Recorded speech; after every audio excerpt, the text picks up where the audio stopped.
সালামু আলাইকুম, কেমন আছেন আপনারা? আশা করি আপনারা ভালো আছেন। অনেক মজার একটি ভর্তার রেসিপি। প্রথমে ডালগুলো লবণ দিয়ে ভালো করে সিদ্ধ করে নেব। এর পানিগুলো একেবারে শুকিয়ে নিতে হবে। এবার নামিয়ে নেব। সরিষার তেল দিয়ে শুকনো মরিচগুলো ভালো করে একটু মুসমুসে করে ভেজে নামিয়ে নেব।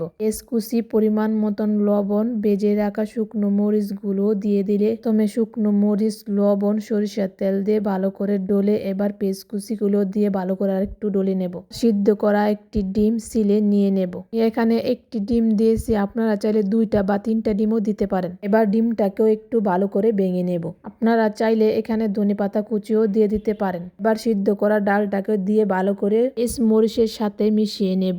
এবার ডিমটাকেও ডালের সাথে ভালো করে মিশিয়ে নেব। আপনারা চাইলে এই পর্যায়ে কাঁচা সরিষার তেলটাও ব্যবহার করতে পারেন। আমি কিন্তু মরিচ ভাজার সরিষার তেলটা ব্যবহার করেছি, এই জন্য কাঁচা সরিষার তেল দেইনি। এইভাবে একবার হলো বাড়িতে ভর্তাটা বানিয়ে দেখবেন। গরম ভাত দিয়ে খেতে অনেক মজা, অনেক সুস্বাদু হয়। একবার হলো বাড়িতে বানিয়ে ট্রাই করে দেখবেন।